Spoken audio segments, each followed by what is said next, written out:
बच्चों, आप लोगों का कोई सवाल, जितना हमने पढ़ लिया है उसमें से किसी बच्चे का कोई सवाल?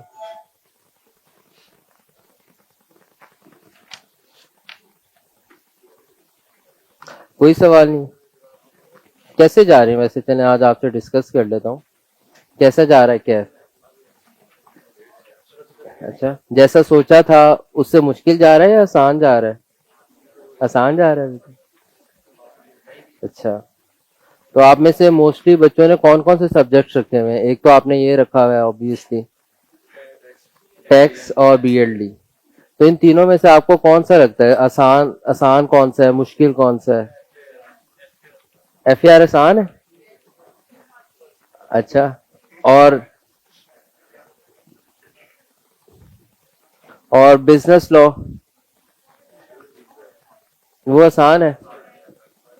और टैक्स?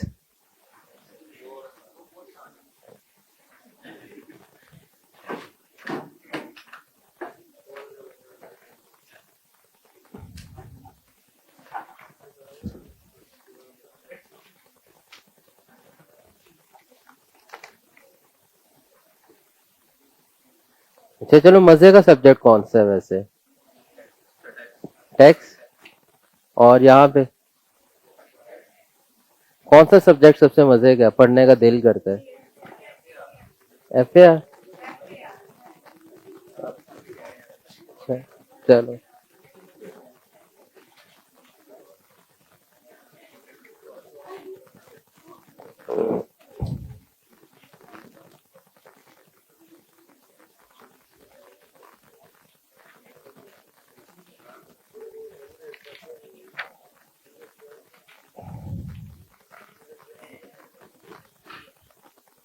अच्छा ये सब्जेक्ट वाकई आसान है, एफआर आसान है, बट अच्छा वैसे मुश्किल है वैसे। अगर अगर आप किसी सीनियर से पूछेंगे ना, जैसे आप लोग कह रहे हैं यार मुझे तो, हमें तो एफआर बड़ा आसान लग रहा है, तो नहीं नहीं, स्टार्ट का मसला नहीं है, ठीक है।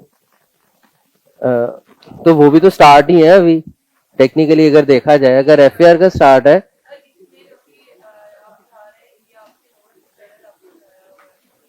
अच्छा, चलो आज आज कुछ नई चीजें स्टार्ट हो जानी, फिर जज कर लेंगे, कल पता चलेगा कि आसान है मुश्किल है। बट मैं आपको एक बात बताता हूँ, चीजें थोड़ी सी मुश्किल होती हैं। टीचर्स ये ना आप समझ लो कि ये एक तरह का ट्रैप भी है, मगर आप लोगों ने उस ट्रैप में आना नहीं, आप लोगों ने प्रैक्टिस करनी है। सब्जेक्ट्स मुश्किल होते हैं, सब्जेक्ट को टाइम लगता है। टीचर्स को क्योंकि पढ़ा पढ़ा के इतनी ट्रेनिंग हो चुकी होती है, तो उनको पता होता है कि एक मुश्किल चीज को आसान करके कैसे बताना। मुझे पता है कि एक चीज मुश्किल है ना, मैंने उसके हिस्से बना देने, छोटे छोटे हिस्से बना देने। ये आपको भी मैं टेक्निक बता रहा हूँ, ये है और कुछ भी नहीं है। तुम कहते हो सर की समझ आ जाती है, समझ दो चीज है, मैं दो चीजें करता हूँ बस। एक चीज, आपकी जो इंग्लिश लिखी होती है उसको उर्दू में एक्सप्लेन कर देता हूँ, तो आपको लगता है कि यार वाह अब तो समझ आ गया सवाल, हालांकि वही वो इंग्लिश में पढ़ के भी समझ आ सकता था। दूसरी चीज क्या करता हूँ कि एक मुश्किल कॉन्सेप्ट है, तो उसको क्या करता हूँ, उसको पीसीस में ब्रेक कर देता हूँ। बजाय इसके कि उसको एक सवाल में समझाने के लिए उसको 4 एग्जाम्पल्स में समझाऊंगा, इसमें टाइम लगता है। तो इसका मतलब है कि एक चीज आपने सीखनी है कि अगर कोई भी मुश्किल चीज हो तो उसको छोटे छोटे हिस्सों में तोड़ते हैं, उस पर वक्त ज्यादा लगाते हैं और उसको मास्टर कर लेते हैं। ये टेक्निक है। तो ये हर जगह पर कभी भी सीए में आपको मुश्किल आए तो यही करना है सबसे पहले। अगर एक चीज मुश्किल है, कॉन्सेप्ट मुश्किल है, चैप्टर मुश्किल है, तो वो मजीद मुश्किल हो जाएगा अगर आप कहेंगे उसको मैंने 1-2 दिन में ही कवर करना है, और मुश्किल हो जाएगा। बट अगर आप कहेंगे नहीं ये मुश्किल चीज है, कोई मसला नहीं, हम हफ्ते में कवर कर लेंगे, कोई मसले की बात नहीं, हम इस पर ज्यादा सवाल कर लेंगे, तो वो मुश्किल चीज क्या बन जाती है, आसान बन जाती है। ठीक है, तो ये चीज होती है। और क्लास में मैं आपको एक्सप्लेन ऐसे कर रहा हूँ तो आपको लगता है कि आसान है। तो आपने एक बात पहले भी नोटिस की होगी कि जब आप क्लास लेके जाते होगे घर, तो आपको लगता होगा यार ये तो चीजें कितनी आसान है। जब क्लास में बैठते होगे, जब आप घर बैठ के खुद करने लगते होगा, आपको यार ये तो बड़ी मुश्किल चीजें हैं। तो कोई बात नहीं, आहिस्ता आहिस्ता। बट आपने क्या करना है, अगर आपको, मैं आपको दोबारा बात बताता हूँ, मैं पहले भी बात बताता हूँ, चीजें मोर और लेस इतनी मुश्किल नहीं है अगर आप क्लासेस में रेगुलर हो। क्योंकि अकाउंटिंग के अंदर क्या होता है कि हर अगला लेक्चर पिछले लेक्चर पे डिपेंडेंट होगा, हर अगला टॉपिक पिछले टॉपिक पे डिपेंडेंट होता है। तो ये चेन से चेन मिली होती है। तो अगर बीच में चेन ब्रेक हो जाए तो मसला होता है। तो बट अगर आप रेगुलर हो, क्लासेस में रेगुलर रहते हो, होमवर्क में रेगुलर रहते हो, टेस्ट में रेगुलर रहते हो, और अगर किसी वजह से छुट्टी हो गई है तो आप अगले दिन आने से पहले कवर कर लेते हो, किसी अपने दोस्त से या किसी भी तरीके से कवर कर लेते हो, या आपके पास रिकॉर्डिंग की शायद एक्सेस हो, आप उससे कवर कर लो, तो फिर आपको फायदा होगा। बट इसको इकट्ठा नहीं करना काम को कभी भी, कि आप कहो कि यार नहीं ठीक है हम इसको एंड के लिए छोड़ मैनेज कर लेंगे, ये काम आप लोगों ने नहीं करना, क्योंकि एंड पे नहीं होता। जो खास तौर पे रिकॉर्डिंग देख रहे हैं, रिकॉर्डिंग में सबसे ज्यादा मसला क्या आता है, एक दिन छुट्टी करते हैं, यार कल देख लेंगे रिकॉर्डिंग, वो फिर कल नहीं आती। वो जब कल आती है ना तो एक महीना रह गया होता है एग्जाम्स में, ठीक है, तो दिन 30 होते हैं, लेक्चर कोई 80 पड़े होते हैं, फिर उसकी प्रैक्टिस भी करनी है, तो फिर वो एक बड़ी अनरियलिस्टिक सी एक्सपेक्टेशन है जो आप अपने साथ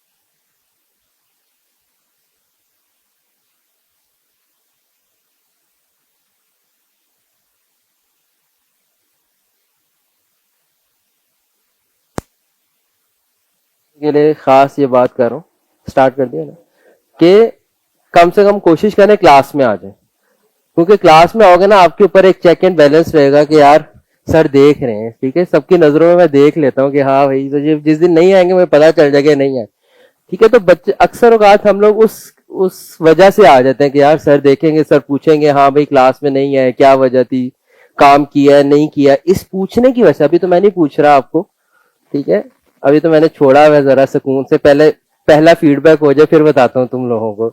इतना ये तुम लोग खुशी खुशी घूम रहे हो ना, ना तुम तो होमवर्क चेक कर रहा हूँ ना कुछ और कह रहा हूँ, खैर मजाक कर रहा हूँ। तो एक ये चीज होती है कि एक चेक एंड बैलेंस हो जाता है हमारे ऊपर, तो हम लोग काम कर लेते हैं।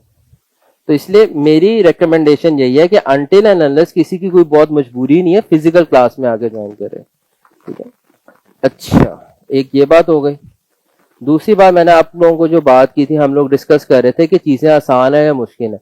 तो भाई मैं आपको गारंटी से कह सकता हूँ, जितना आसान आपको ये अभी लग रहा है, आपको एंड तक इतना ही आसान लगेगी अकाउंटिंग, ठीक है, अगर आप क्लासेस और अपने होमवर्क्स को और टेस्ट को रेगुलरली कर लोगे। बी पार्ट्स मैं आपको देता हूँ होमवर्क में करने के लिए, कर लो चुप करके, तुम लोगों को ज्यादा दिमाग नहीं लगाना कि ऐसे क्यों करना है, ठीक है। और ये नहीं सोचना, मैंने आपको पहले कहा कि आप लोगों को शैतान इस चीज से, शैतान आपको होमवर्क करने से रोकेगा। शैतान कहेगा तुझे आ तो गई है समझ, समझ आना कमाल नहीं ना, एक बैटिंग आ जाए तो बंदा मैच खेलने नहीं चला जाता, नेट प्रैक्टिस फिर भी करता है। वो कहे बंदा यार तुझे आ तो गई है शॉट खेलनी, क्यों करनी भाई, चीज को परफेक्शन तक लेके जाना है। तो चीजों को परफेक्शन तक लेके जाने के लिए क्या करनी पड़ती है, प्रैक्टिस करनी पड़ती है। मैंने आपको पहले भी बताया था, चीजें समझ आने से आपको समझ आ जाएगी भाई गाड़ी कैसे चलाते हैं, बाइक कैसे चलाते हैं। तो एक्यूरेसी और स्पीड, मैंने आपको शुरू में बताया था, एक स्पीड और एक्यूरेसी के अंदर ताल्लुक होता है। बच्चों डिस्टर्ब ना करो मुझे आपस में बातें करके। स्पीड और एक्यूरेसी के अंदर क्या होता है, अगर आप स्पीड को चेज करोगे आपकी एक्यूरेसी कॉम्प्रोमाइज हो जाएगी। गाड़ी चला रहे हो, बाइक चला रहे हो, स्पीड लगाओगे क्या होगा, एक्सीडेंट के चांसेस बढ़ जाएंगे। और एक्यूरेसी को चेज करोगे तो स्पीड कॉम्प्रोमाइज हो जाएगी। अगर आपने कभी देखा नहीं, रात को आप कोई गुजर रहे हो तो वो आते हैं 1 to 5 पे स्पीड से गुजरते, शाह करके सारे गुजर रहे होते हैं नहर वाली रोड पे, खास तौर पे देखें कभी, ठीक है, जो रेसें लगा रहे होते हैं, ठीक है। तो ठीक है एक्सीडेंट्स होते होंगे, बट अगर आप करेंगे ना उस तरह तो आप पहले दिन ही लुढ़क जाएंगे, ठीक है। वो तो चलो 2 महीने 3 महीने बाद है, कोई अल्लाह ना करे, बट एक एग्जाम्पल है कि चलो एक्सीडेंट होता है, बट इतना क्यों क्यों क्योंकि उनकी प्रैक्टिस बहुत ज्यादा होती है। तो वो स्पीड के साथ अपनी एक्यूरेसी को कॉम्प्रोमाइज नहीं करते। तो स्पीड और एक्यूरेसी एक साथ अगर आपको अचीव करनी है तो समझ आ जाना कमाल नहीं है। कमाल ये होता है कि आपकी प्रैक्टिस इतनी हो कि आप दोनों चीजों को at the same time manage कर सको, और उसके लिए आपको प्रैक्टिस करनी है। उसके लिए अब आपको प्रैक्टिस किस तरह से करनी है, मैंने पढ़ना है इसको नहीं सोचना, आपने बस प्रोसेस को फॉलो करना है। जो मैं आपको बातें बता रहा हूं बस उनको कर लो, ना कम ना ज्यादा, ये आप माइंड में रखो। जो सर बताएंगे हम उतना करेंगे कम से कम, ना हम उसमें कमी करेंगे ना हम उसमें ज्यादती करेंगे, ठीक है। तो ये अहद आप सब बच्चों ने मेरे साथ करना है।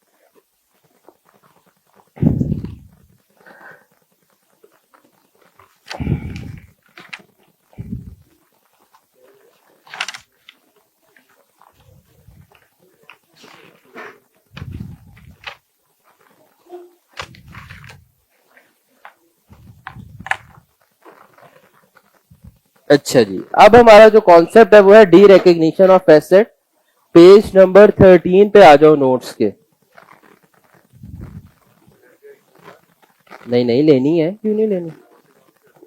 नोट से, अच्छा नोट से मैं थोड़ा सा पास्ट में क्वेश्चन हम एफएआर की बुक से कर रहे होंगे। नोट से मैंने छोटी छोटी एग्जांपल्स बनाई हुई है, वो एक तरह का ब्रिज है आपकी अंडरस्टैंडिंग और आपको एफएआर की बुक के क्वेश्चंस तक करा लेकर जाने का ब्रिज है ये एग्जांपल्स। वो एग्जैक्ट क्वेश्चंस मैंने कॉपी नहीं किए, वो उसका फिर पॉइंट नहीं बना था कि मैं एग्जैक्ट क्वेश्चंस अपने नोट्स में कॉपी कर देता कि बुक मौजूद है तो क्वेश्चंस कॉपी करने की जरूरत नहीं थी।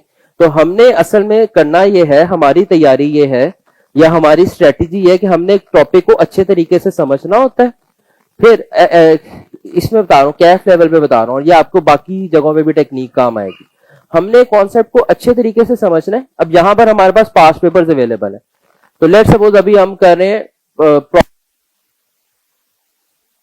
हमने क्या करना है क्लास के अंदर, हमारा गोल क्या है? हमारा गोल यह है कि पास्ट पेपर में जितने भी क्वेश्चंस आए हुए हैं हमें कॉन्सेप्चुअल क्लैरिटी के साथ क्लियर होना चाहिए कि क्वेश्चंस को किस तरीके से सॉल्व करना है। हर सब्जेक्ट में कैफ लेवल से ऑन पास्ट पेपर के सवाल जब हम कर रहे हैं तो हमने फोकस इस चीज पे नहीं रखना कि एग्जैक्ट इस तरह का सवाल पेपर में आएगा जैसे तुम लोग टीआरसी के फीडबैक करके चले जाते थे। यहां पर उस तरह से इतना नहीं है, एग्जैक्ट सवाल नहीं आते, सवाल चेंज हो जाते हैं। होता यह है कि 8-10 पास्ट पेपर के सवाल मिला के ना कोई एक नया सवाल बना लिया जाता है, या कभी कभार ऑल टुगेदर नया क्वेश्चन भी आता है, ऐसा भी होता है। तो आप जब पास्ट पेपर देखोगे तो आपको खुद ही पता चल जाएगा, क्योंकि जब आप लेटेस्ट पास्ट पेपर देखोगे, पुराना देखोगे, पुराना देखोगे, उससे पुराना देखोगे, तो जब 5-6 साल के पास्ट पेपर्स आप देखोगे तो आपको ऑटोमेटिकली आइडिया हो जाएगा कि एग्जामिनर हर अगले साल किस तरह से प्रोग्रेस करता है। तो हमारा गोल ये होता है क्लासेस में कि हम आपको अंडरस्टैंडिंग दें कैफ की, उस चीज की, और उसके बाद आप पास्ट पेपर के सवाल कर लो ताकि आपको क्लैरिटी आ जाए कि अगर पेपर में इस तरह का सवाल आ जाए तो किस तरीके से करना है। ये गोल है हमारा। अब पैक की बुक के अंदर, वो पैक की बुक हमने इसलिए लेनी है क्योंकि पैक की बुक के अंदर जो पास्ट पेपर के सवाल, पैक की बुक में ना टॉपिक वाइज पास्ट पेपर के क्वेश्चंस दिए हुए, तो वो हमने असल में करने हैं। वो गोल है हमारा कि उसको हमने अंडरस्टैंड करके समझ के कम से कम 3 दफा सॉल्व किया हो। ये बात याद रखना है, हर पास्ट पेपर का क्वेश्चन पैक की बुक में जो होगा हमने 3 दफा सॉल्व करना है। ठीक है जी, एक दफा हम क्लास में करेंगे, एक दफा हम जो है घर में कर, टेस्ट के टाइम पे कर लेंगे सॉल्व कुछ क्वेश्चंस, और कुछ क्वेश्चंस इसी तरह मिड्स और मॉक्स के टाइम पे कवर हो जाएंगे। ठीक है, तो हो जाएंगे। तो अब पास्ट पेपर का क्वेश्चन डायरेक्टली नहीं कर सकते आप क्योंकि वो थोड़ा लेंथी होता है।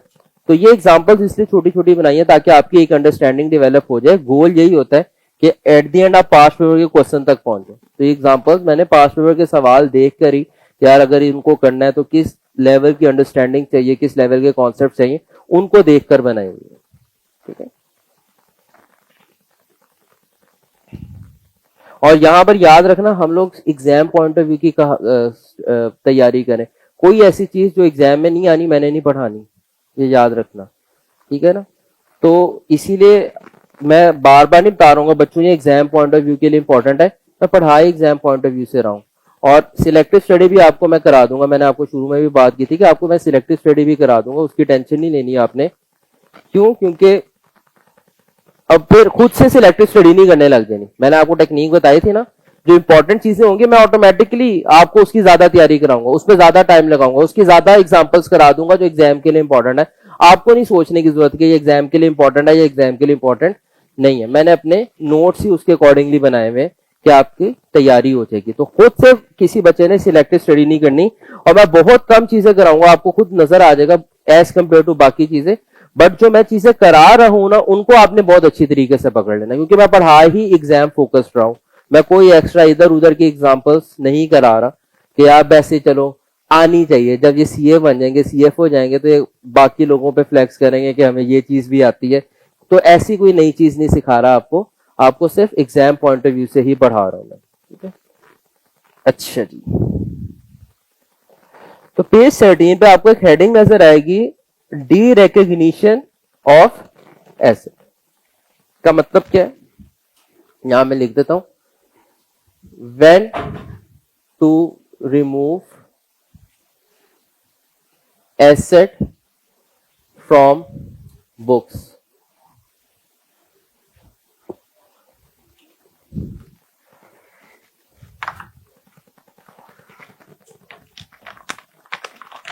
एसेट को अपनी किताबों से कब रिमूव करना है? रिकॉर्ड कब करते थे? जब खरीदते थे, इंस्टॉल करते थे। अब एसेट को रिमूव कब करना है अपनी किताबों से? रिमूव करने को, एसेट को अपनी किताबों से रिमूव करने को क्या कहते हैं? एसेट को डी रिकॉग्नाइज करना। ठीक है, दो टाइम्स के ऊपर एसेट को अपने बुक से रिमूव करते हैं। Number 1, when it is sold slash disposed. Number 2, when it is fully depreciated.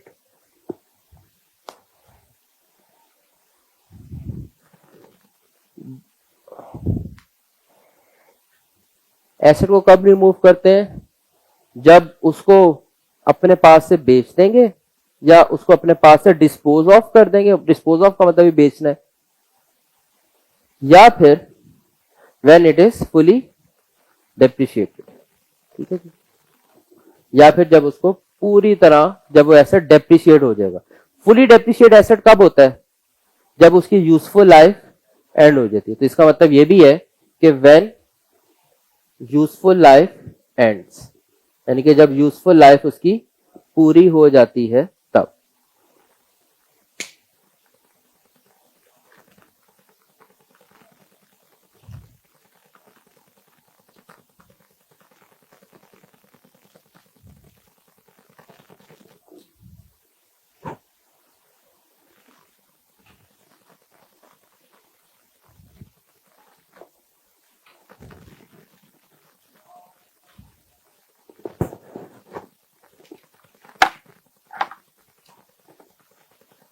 अच्छा, डिस्पोजल वाली चीज थोड़ी लंबी है, ये थोड़ा लंबा है। इसको करते हैं पहले, इसके ऊपर एक एग्जांपल कर लेते हैं कि जब उसको फुली डेप्रिशिएट कर देते हैं तो उसको किस तरीके से रिकॉर्ड करें। आप एक एग्जांपल लिखें अपने पास, क्लास एग्जांपल अपने पास नोट कर लें इस पे।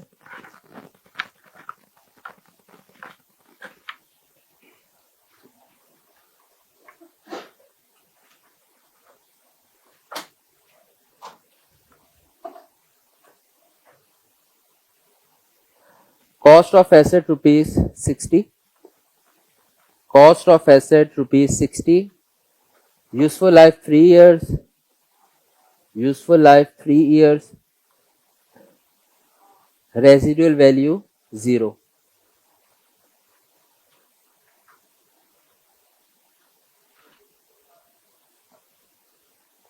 और परचेज डेट लिख लें 1 जनवरी 21।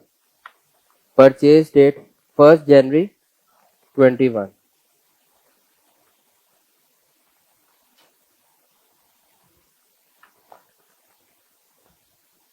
ठीक है, रिक्वायरमेंट है, रिक्वायर्ड है, relevant accounting entries, relevant accounting entries and prepare T account for all years. Relevant accounting entries and prepare T account for all years. Accounting entries pass करनी और टी अकाउंट्स बनाओ। तो अगर क्वेश्चन साइलेंट होगा तो हमने gross amount पे ही entry करनी है बाय डिफॉल्ट। ग्रॉस अमाउंट का मतलब कि नेट बुक वैल्यू में नहीं करनी है। डेप्रिसिएशन के लिए अलग से क्यूमुलेटेड डेप्रिसिएशन का अकाउंट बनाना है। कर लेते हैं सॉल्व, इसको इधर कर लेते हैं। Class example. तो पहली एंट्री जब एसेट को इधर बड़ी हो जाए, जब एसेट को खरीदा होगा 1 जनवरी 21 को, उस टाइम पे एक एंट्री होगी। एंट्रीज कर लेते पहले। ठीक है जी, property plan and equipment debit और कैश क्रेडिट कर लेते हैं 60,000। उसके बाद 31 दिसंबर 21 पे हमने डेप्रिसिएशन एक्सपेंस डेबिट किया होगा, एक्यूमुलेटेड डेप्रिसिएशन का अकाउंट भी क्रेडिट कर दिया होगा। डेप्रिसिएशन कितनी आएगी 60 माइनस 0 डिवाइडेड बाय 3 कितनी 20 कैलकुलेट तो नहीं की ना किसी ने कैलकुलेट की है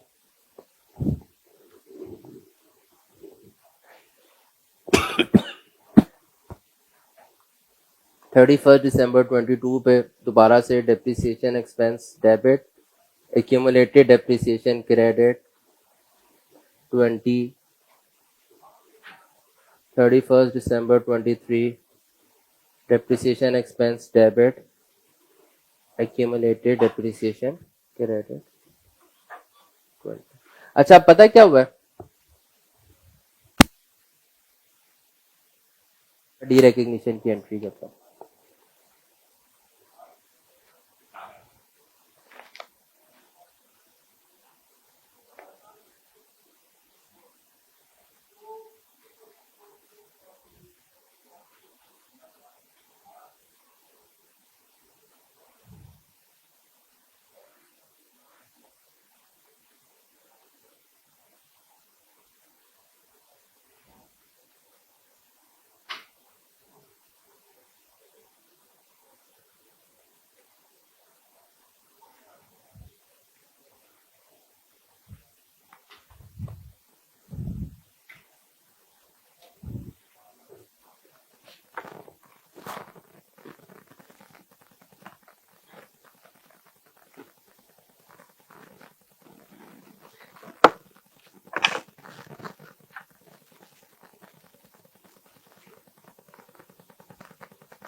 अच्छा भाई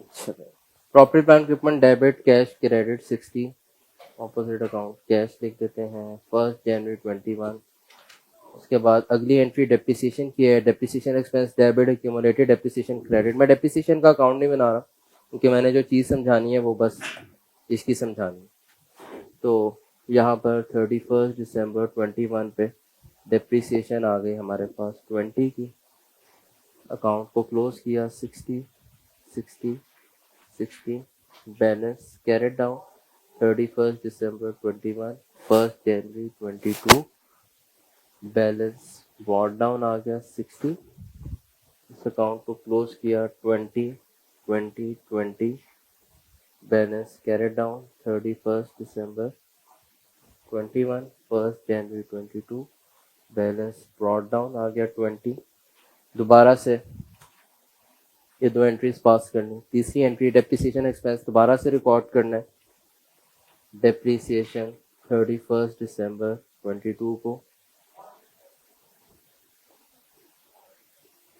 40 40 40 बैलेंस कैरेट डाउन 31 दिसंबर 22। ये उसी तरह 60 ही आ जाएगी कॉस्ट। 60 60 60 बैलेंस कैरेट डाउन 31 दिसंबर 22। 1 जनवरी 23 को बैलेंस ब्रॉट डाउन 60। 1 जनवरी 23 को बैलेंस ब्रॉट डाउन 40। 20 मजीदा है डेप्रिसिएशन का 31 दिसंबर 23 60।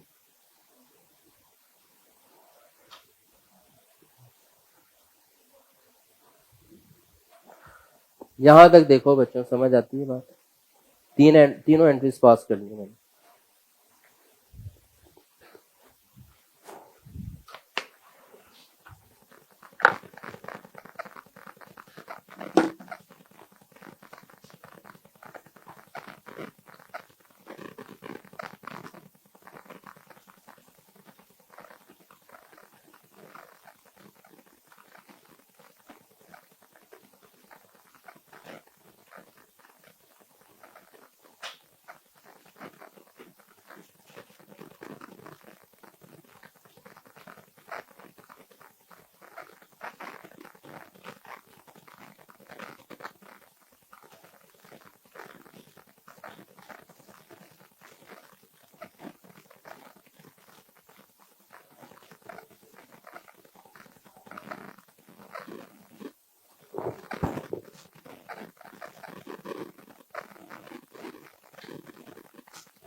यहां तक बात समझ आ गई?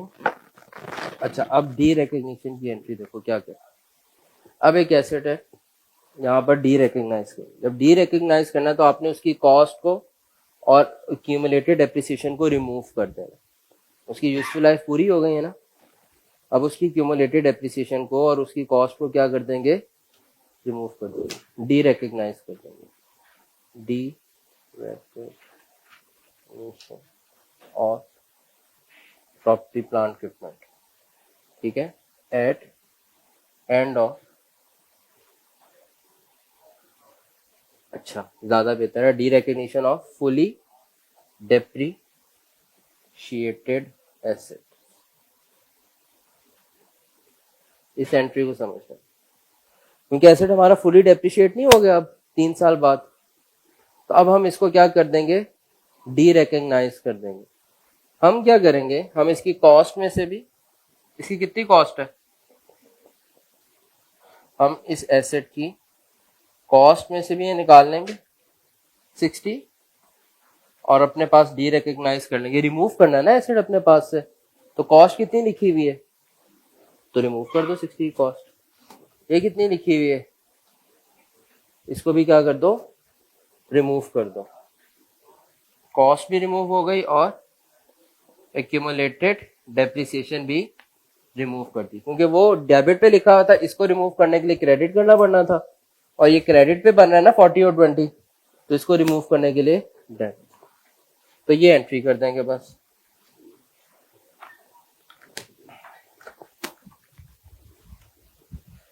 $60 डेबिट 60 क्रेडिट, इसका ऑपोजिट अकाउंट हमने इसको एक्यूमुलेटेड डेप्रिसिएशन से लेस कर दिया, इसको हमने कॉस्ट के अगेंस्ट कैंसिल कर दिया, तो मैंने वो अकाउंट्स लिख दिए 31 दिसंबर 23, 31 दिसंबर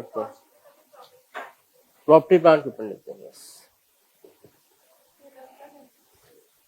जी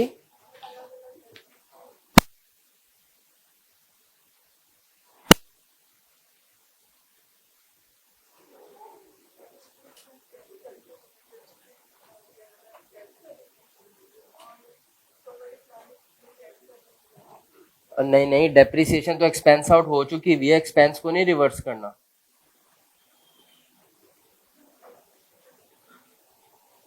एक्सपेंस को नहीं रिवर्स करना, ठीक है।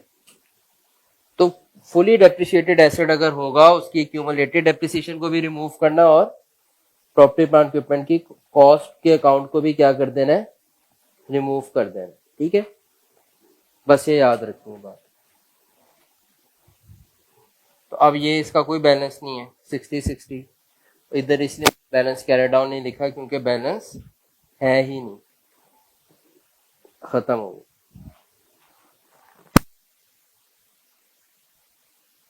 कहाँ पे, एसओएफपी में भी शो नहीं होगा, डेप्रिसिएशन एक्सपेंस होगा तीनों सालों में, ठीक है। ये नहीं कर देना 3 साल एसेट बनाया आपने 60 रुपए की क्यूमुलेटेड डेप्रिसिएशन, आप कहो कि अब मैं रिवर्स कर देता हूं, मैं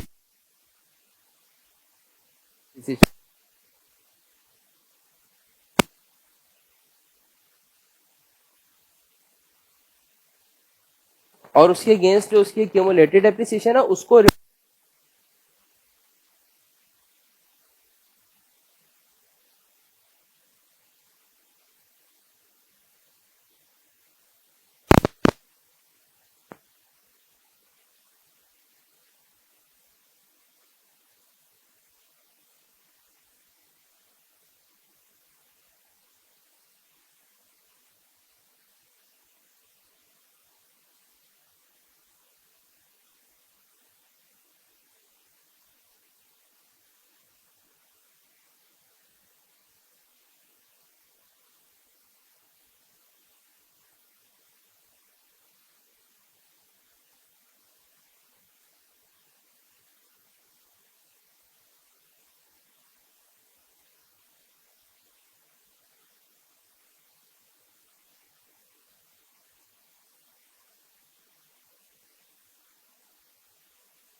खत्म हो जाएगा एसेट। हाँ, फिर तो इस चीज की जरूरत ही नहीं पड़ेगी। अच्छा, उसमें एक मसला आता है, वो मैंने भी खुद नहीं कराई एग्जांपल, अगर उसकी रेजिडुअल वैल्यू आ रही होगी, फिर तो एसेट की रेजिडुअल वैल्यू बाकी रह जाएगी, फिर उसको हम निकाल कर क्या करते हैं, हम एक अलग सिंपल अकाउंट में पार कर देंगे। क्योंकि जब मल्टीपल एसेट्स, आपने कुछ सवाल किए होंगे जिसमें मल्टीपल एसेट्स, अभी हम आगे जाके करेंगे, तो अगर उसको आप ऐसे अगले दिन, अगले साल हम क्या करेंगे, ओपनिंग बैलेंस पे डेप्रिसिएशन कैलकुलेट कर देंगे, तो एसेट की कॉस्ट से निकालना होता है फिर भी, ठीक है।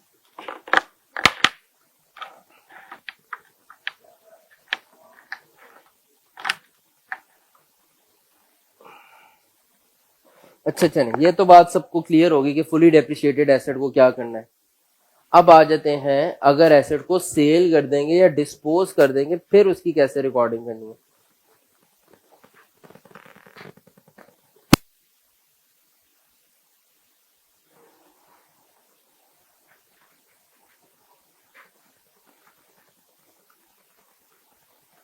ठीक,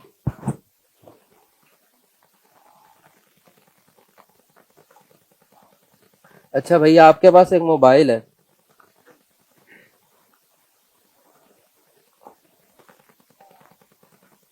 आपके पास, किसके पास फोन है, सबके पास है।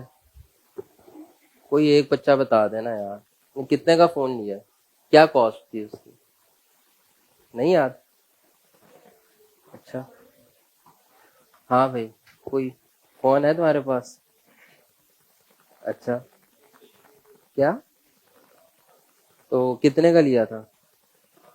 हम्म, क्या, एक 10 का, क्या बात है, इतना महंगा फोन तो कभी मैंने नहीं लिया अभी तक। सही है, मजाक कर रहा हूँ। अच्छा चले, 1 लाख का फोन लिया, ठीक है जी। समझो बात, आपने एक फोन लिया 1 लाख रुपए का, सही है जी। कितने साल हो, 5 6 महीने हुए, किसी को ज्यादा साल हो गए फोन लिए, चलो। हम्म, 3 साल हो गए, चलो लेट सपोज हमने एक फोन लिया, हमने एक फोन लिया, कॉस्ट थी उसकी 1 लाख रुपए। इस फोन को हमारे पास हो गए हैं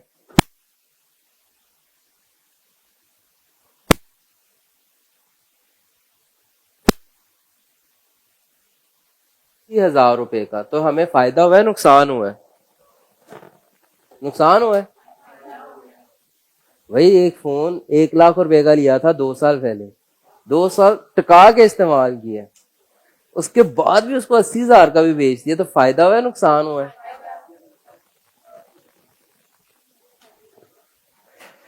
कैसे फायदा हुआ है? अच्छा, आप कह रहे हैं कि उस फोन की वैल्यू 1 लाख तो थी ही नहीं, हो सकता है उस फोन की वैल्यू 50,000 रुपए रह गई हो। इस वजह से क्या, जो बच्चे फायदा कह रहे हैं उनकी लॉजिक बता रहा हूं, वो ये सोच रहे हैं कि सर एक फोन जब खरीदा था तो जिस टाइम पे खरीदा था उस टाइम उसकी वैल्यू 1 लाख थी ना। अब अगर आज मैंने 2 साल बाद 80,000 रुपए का बेच भी दिया तो फायदा इसलिए मुझे लग रहा है क्योंकि मुझे पता है कि 2 साल बाद उसकी वैल्यू इज 1 लाख रुपए नहीं थी। तभी आप लोग कह रहे हैं कि 80,000 में फायदा है। अगर कंसीडर करें कि उस फोन की वैल्यू आज भी 1 लाख रुपए है तो फिर तो 80,000 रुपए में फायदा नहीं, फिर तो नजर आ रहा है कि 1 लाख की चीज ली और कितने की बेच दी, 80,000 की नुकसान है। तो जब एक चीज में देखना है कि इसमें फायदा हुआ है या नुकसान हुआ है, एक एसेट में ये देखना है कि अगर इसमें फायदा हुआ है या नुकसान हुआ है, तो एक चीज आपको ये समझ आई कि उसको जितने का खरीदा था उस दिन की वैल्यू से कंपेयर नहीं करना, उसको आज की वैल्यू से कंपेयर करना है। आज इसकी क्या औकात थी और आज इसकी मार्केट में हमें क्या प्राइस मिल गई, ऐसे ही। तो हो सकता है ये फोन हमने खरीदा 1 लाख रुपए का,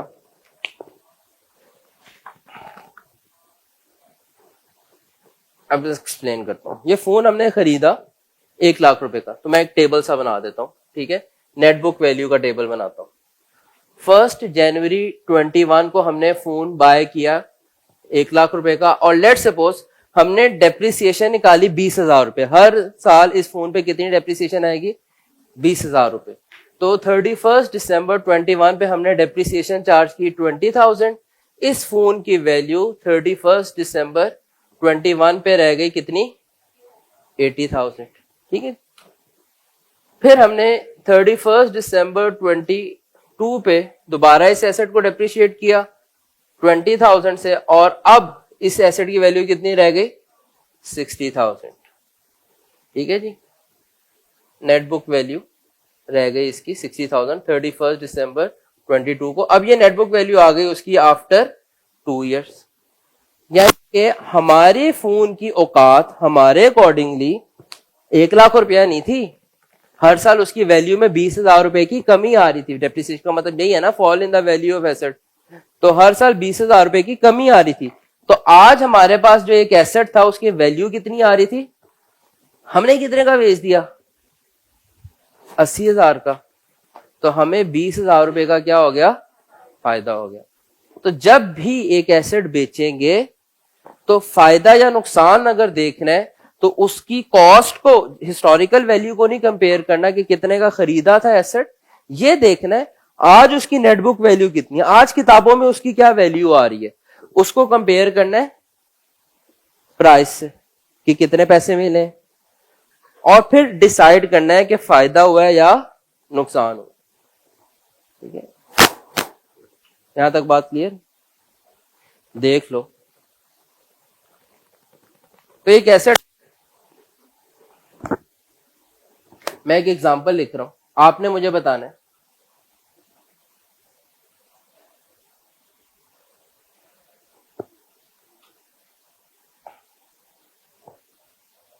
कॉस्ट ऑफ एसेट 100 है, उसकी net book value on first,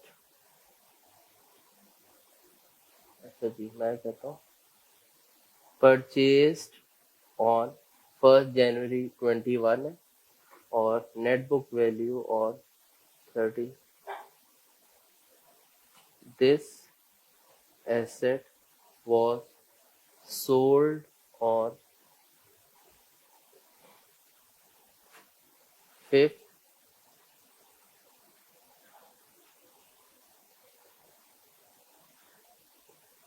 31st December 23 when its net book value was rupees 60, कुछ चेंज कर लेते हैं ना यार, 70 कर लेते हैं.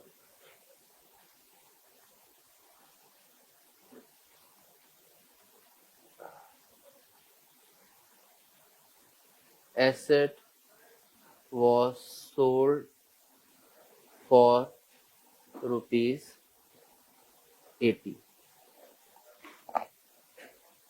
Required है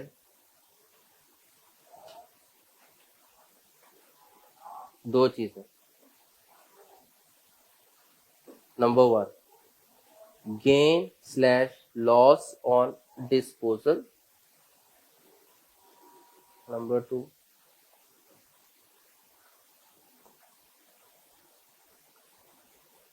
accounting entry for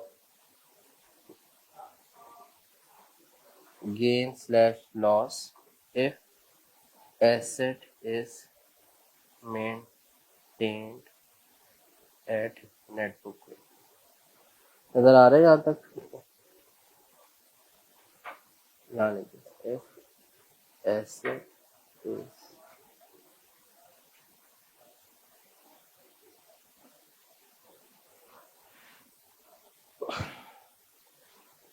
एक एसेट है जिसको 100 रुपए का, जिसको खरीदा कितने का है, कब, 1 जनवरी 21 को. इस एसेट को हमने बेच दिया 31 दिसंबर 23 को, डिस्पोज कर दिया. यानी कि when it's net book value was 70, जब उसकी नेट बुक वैल्यू कितनी रह गई थी, 70 रुपए रह गई थी. और इसको बेचा कितने का एसेट को, और रिक्वायर्ड है मेरे से मैं आपसे दो चीजें पूछ रहा हूं, कितना गेन या लॉस है, गेन फायदा, लॉस नुकसान, डिस्पोज करने पे फायदा हुआ है, नुकसान हुआ है, और कितने का फायदा या नुकसान हुआ है. पहली बात तो ये बताएं, फायदा हुआ है 30 रुपीज का फायदा हुआ है. 20 नहीं हो सकता आंसर, 20 अगर हो, 20 क्यों नहीं हो सकता, मुझे तो 20 रुपीज का लॉस नजर आ रहा है. 100 रुपए का एसेट खरीदा, 100 रुपए का एसेट खरीदा और बेचा कितने का, 80 का, तो 20 रुपए मुझे तो नुकसान नजर आ रहा है. नुकसान नहीं है? कोई ऐसा बच्चा जिसे लग रहा हो नुकसान है मेरी तरह? किसी को नहीं लग रहा. इसका मतलब ये हुआ कि आप सबने ठान लिए कि जब भी गेन या लॉस कैलकुलेट करना, कॉस्ट को कंपेयर नहीं करना, कॉस्ट इररिलेवेंट हो जाती है. क्या देखना है, उस दिन जिस दिन एसेट को बेचा है उस दिन नेट बुक वैल्यू कितनी थी और उस दिन की सेल प्राइस से कंपेयर करना. तो उस दिन नेट बुक वैल्यू कितनी थी, 70, और बेचा कितने का, 80. तो 70 नेट बुक वैल्यू, और नेट बुक वैल्यू से ऊपर का बेच दिया तो गेन है, और इससे अगर नीचे का बेचा होता तो लॉस होता. Very good. तो हम कहेंगे यहां पर हमारे पास गेन ऑन डिस्पोजल है कितना, 80 माइनस 70 इक्वल्स टू 10. ठीक है जी.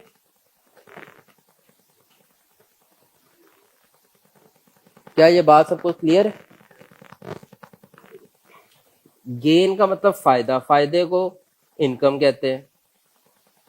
लॉस नुकसान, नुकसान को एक्सपेंस कहते हैं. ये पता है बात? क्या बात है. अगली चीज है अकाउंटिंग एंट्री फॉर गेन या loss if asset is maintained eight net book value. अगर एसेट नेट बुक वैल्यू पे मेंटेन होता है, यानी कि एसेट कोई कॉस्ट और क्यूमुलेटिव डेप्रिसिएशन का अलग अकाउंट नहीं बनता, तो उस केस में एंट्री पास करो गेन या लॉस की. फॉर गेन या लॉस की जगह ना फॉर डिस्पोजल कर लेते हैं, फॉर डिस्पोजल.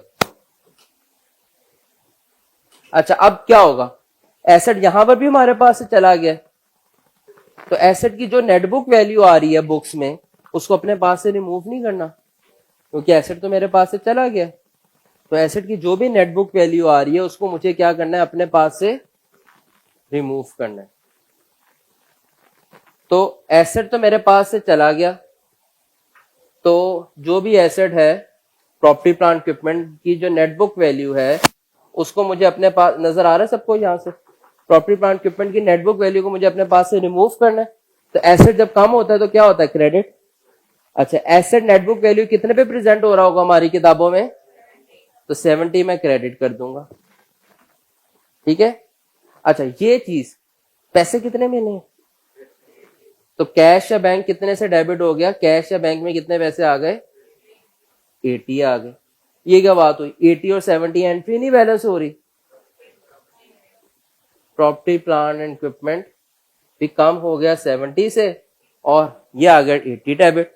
अब हमने तो ये पढ़ा हुआ कि डेबिट और क्रेडिट तो इक्वल आते हैं, तो इक्वल ही नहीं आ रहे। तो इक्वल करने के लिए क्या करें, 10 का फायदा भी तो हुआ है, गेन भी तो रिकॉर्ड करो। इस 10 को हम क्रेडिट कर देंगे और इसे कहेंगे ये हमारे पास क्या आ गया, गेन ऑन डिस्पोजल।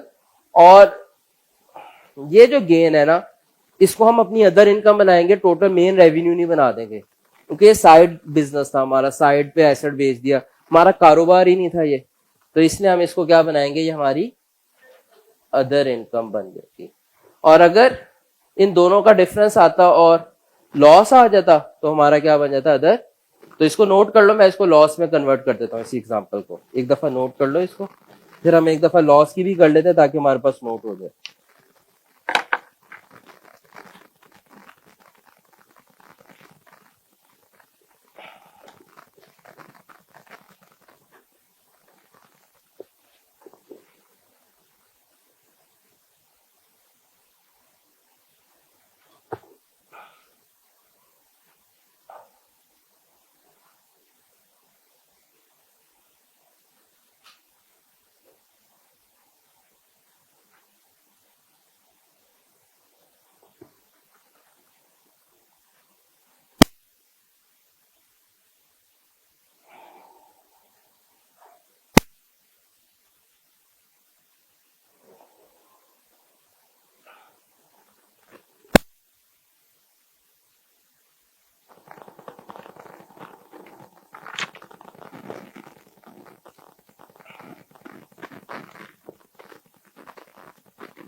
नोट कर लिए, ठीक है, ये नोट करना, फिर एग्जांपल 20 करते हैं डायरेक्ट।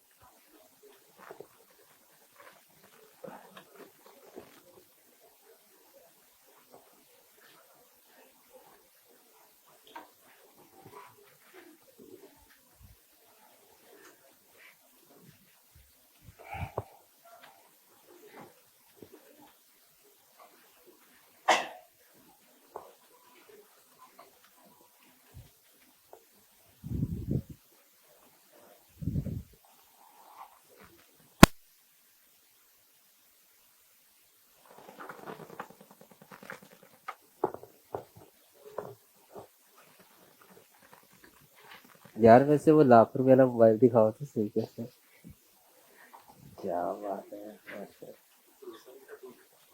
क्या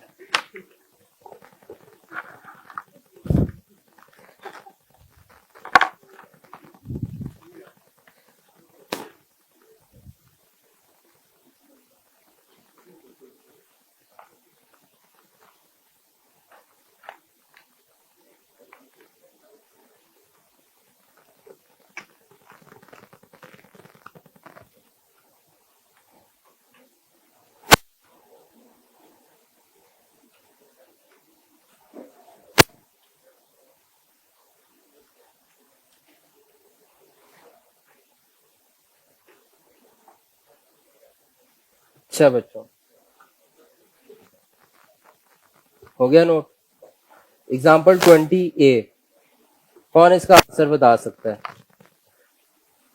कॉस्ट ऑफ एसेट 500,000, परचेज किया 1 जनवरी 26 को, अकाउंटिंग ईयर है जनवरी टू दिसंबर, डेप्रिसिएशन रेट है 30%, रिड्यूसिंग बैलेंस मेथड।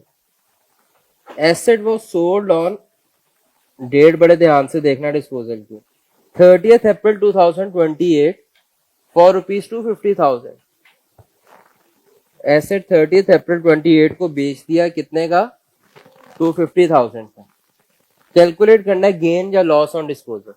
समझ आ रही कैसे करना है?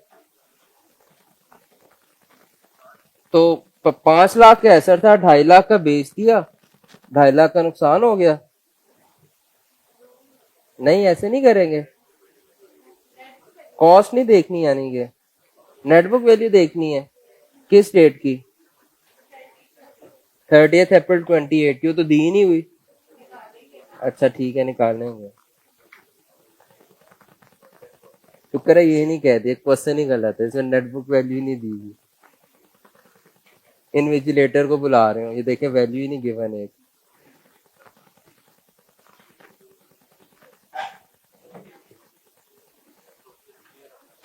क्या चीज? 150,000 है लॉस। नेटबुक मुझे क्या पता क्या है।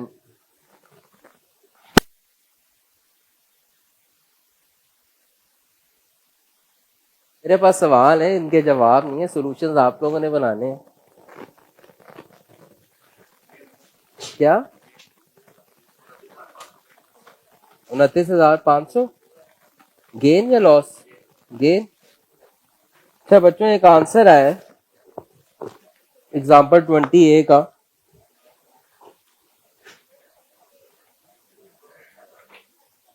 एक आंसर आया है, गेन आया है कितना? 29,500, 29,500। आप में से किसी का आ रहा है ये आंसर? आपका आ रहा है, आप तीनों का आ रहा है।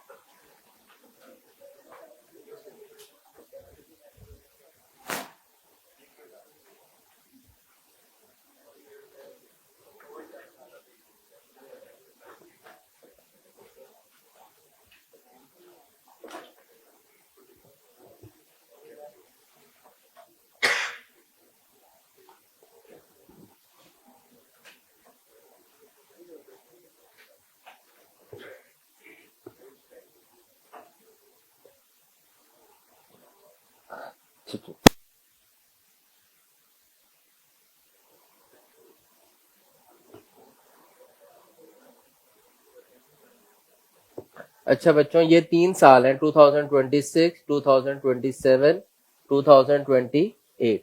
26 के स्टार्ट में यहाँ पर हमने एसेट बाय किए और हमने सेल कब किया?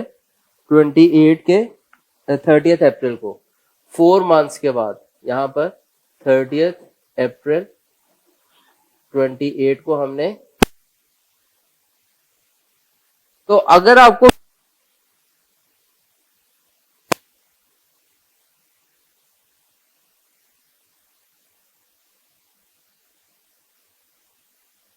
बेचा और फिर हम डिसाइड करेंगे कि हमें एसेट पे गेन हुआ है या लॉस हुआ। तो अगर देखें नेट बुक वैल्यू, तो कितनी देर आगे जाना है? 2 years कंप्लीट, 2 years और 4 months। तो यहाँ पे रिड्यूसिंग बैलेंस मेथड है, तो रिड्यूसिंग बैलेंस मेथड में मेरे पास नेट बुक वैल्यू निकालने का एक शॉर्टकट फॉर्मूला होता था। टेबल नहीं मैं बनाऊंगा, टाइम नहीं जाया करना मैंने अब।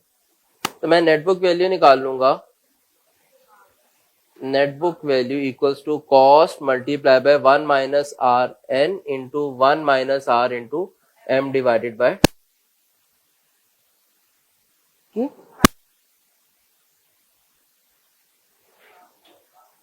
1 माइनस रेट है 0.3,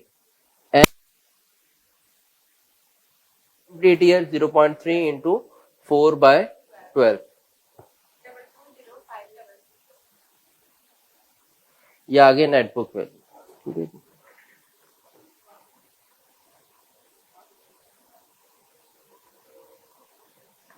ठीक है, उसके बाद अगर गेन निकालना है तो स्टेप 1 आपको नेटबुक वैल्यू चाहिए। स्टेप 2 आप क्या करें, आप लिखें net book value on date of disposal. Okay चलो पहले सेल प्रोसीड लिख लो। सेल प्रोसीड, सेल प्रोसीड का मतलब जितना आपको कैश मिला, जितने की चीज बेची है वो कितनी है सेल प्रोसीड, 250,000। उसमें से आप लेस कर दो net book value on date of disposal, वो आपके पास आ गई 220,500। तो इसका डिफरेंस ले लो, अगर आंसर पॉजिटिव आ जाए तो गेन है, नेगेटिव आ जाए तो लॉस है। क्या आता है,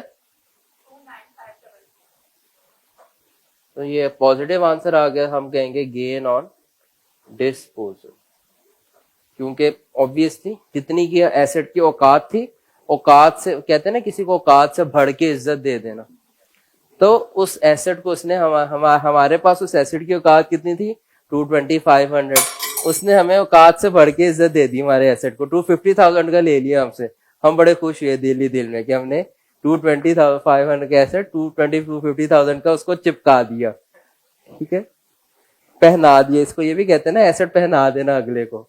एसेट उसको क्या पता, हम अंदर से हमें पता था ना 220,500 का एसेट था, हमने उसको 2.5 लाख का बेच दिया, तो हमें 29,500 का गेन हो गया उसको एसेट पहनाने का अगले को। ठीक है जी,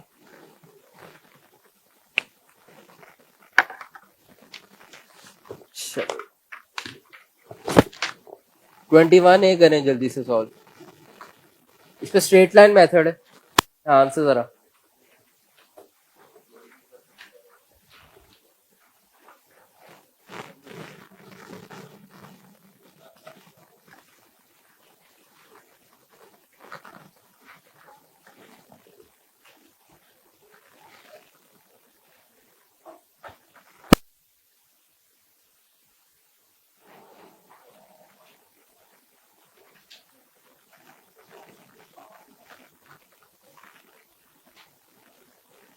लॉस है यहाँ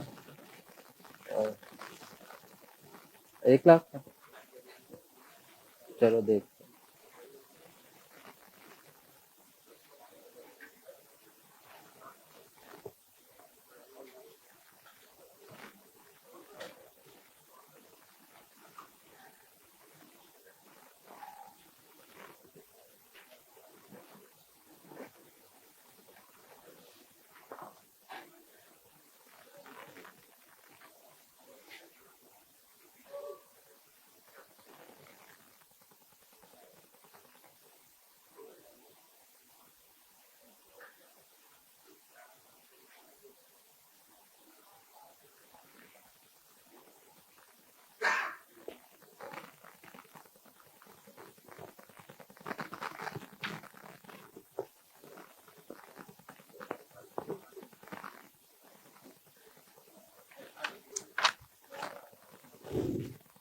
हाँ भाई नुकसान लॉस आ गया,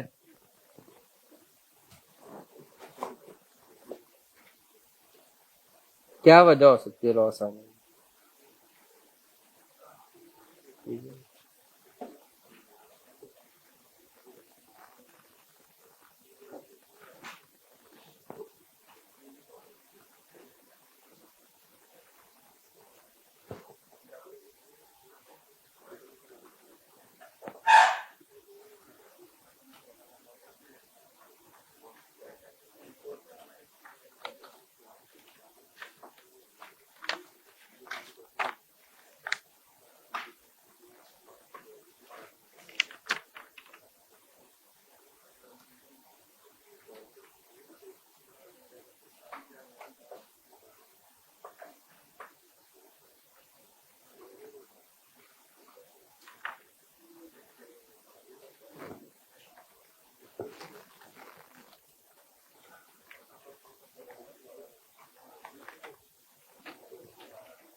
हाँ भाई क्या आंसर है 22 का,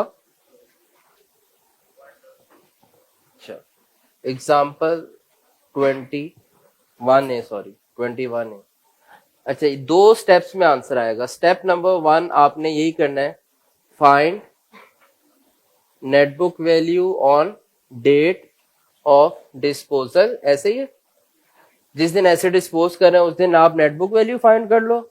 और स्टेप नंबर 2 में आप क्या करो, कितनी है जगह चाहिए अब स्टेप 2 के लिए ना थोड़ी सी। स्टेप नंबर 2 आप क्या करो, आप सेल प्रोसीड लिखो, उसमें से लेस करो net book value on date of disposal, और लेस कर दो। आपके पास अगर आंसर पॉजिटिव आ जाए तो गेन है, नेगेटिव आ जाए तो लॉस है। अच्छा भाई, लॉस आ रहा है गेन आ रहा है, यहाँ कितना लॉस आ रहा है? 33। आगे एक और 0, ये आंसर 1, आपके पास 33। अच्छा जी, इसका मतलब है 2 आंसर, एक 33 500 भी आंसर है। 1 133 500, एक ये आंसर है और एक ये आंसर है 133 333, एक ये आंसर आ रहा है। चलो, मुझे लगा सबका एक ही आएगा, और कोई और आंसर भी आ रहा हो। चलो डिसाइड करते हैं भाई कौन सा ठीक है। ठीक है जी, ये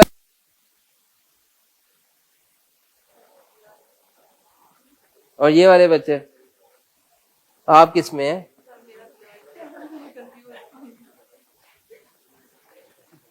होमवर्क नहीं किया था? ये थे? अच्छा, देखते हैं। सबसे पहला काम हमने net book value date of disposal पे निकालनी। टाइमलाइन ये वही है आई गेस, हाँ वही है ना? 2026 है, 2027 है, 2028 है। यहां पर हमने बाय की है, यहां पर हमने इसकी 30 अप्रैल को हमने बेचा है, तो 2 इयर्स कंप्लीट है और 4 मंथ्स जो है बाकी बच रहे हैं, ऐसे ही है। अच्छा, अब स्टेप समझो, मैं आपके नोट्स में लिखा हुआ है, जाके रिवाइज करो एरिया जो यहाँ पे मैंने शॉर्टकट फॉर्मूलाज कराए हैं। सबसे पहले तो एन नंबर ऑफ ईयर्स निकालो, net book value on date of disposal के लिए सबसे पहले नंबर ऑफ ईयर्स निकालो कितने गुजरे हैं। स्ट्रेट लाइन मेथड में हमने कैसे सोचा था, हमने कहा था n plus m divided by 12, तो n है 2 इयर्स, m है मंथ्स ऑफ इनकम्प्लीट ईयर, 4/12 क्या बनता है 2.33। अच्छा, ये दोनों आंसर्स ठीक होंगे, जिसने राउंड ऑफ किया होगा और जिसने फ्रैक्शन ले ली होगी उसका ऑटोमेटिकली वो हुआ होगा। ठीक है, तो दोनों आंसर ठीक। खैर, अब मैं क्या करूं, मैं 2.33 लेके चलूं या मैं इसको फ्रैक्शन में लेके चलूं? चलो 2.33 ले रहा हूं, बट आप समझ जाना ना बात। अच्छा, उसके बाद नंबर ऑफ ईयर्स आ गए। उसके बाद मुझे अब एकदम तो मैं नेटबुक वैल्यू के शॉर्टकट फॉर्मूला पे नहीं जा सकता, तो मैं वो एक्यूमुलेटेड डेप्रिसिएशन का फॉर्मूला यूज करूंगा, depreciation multiply by number of years वाला। अच्छा, डेप्रिसिएशन कैसे आएगी, यहाँ पर कॉस्ट है 500, रेजिडुअल वैल्यू गिवन है नहीं गिवन, डेप्रिसिएशन 10% है, तो डेप्रिसिएशन 500 का 10% लेने से आ जाएगी, 500,000 का 10% ये डेप्रिसिएशन आ जाएगी। नंबर ऑफ ईयर्स कितने हैं 2.33।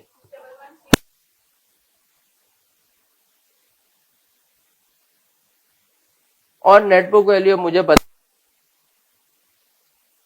एक्यूमुलेटेड डेप्रिसिएशन कर लूंगा, कॉस्ट है 500,000 और एक्यूमुलेटेड डेप्रिसिएशन 116,500 38। ठीक है, अच्छा जी, अब सिंपल नेटबुक वैल्यू निकालनी है, तो सेल प्रोसीड है हमारे पास,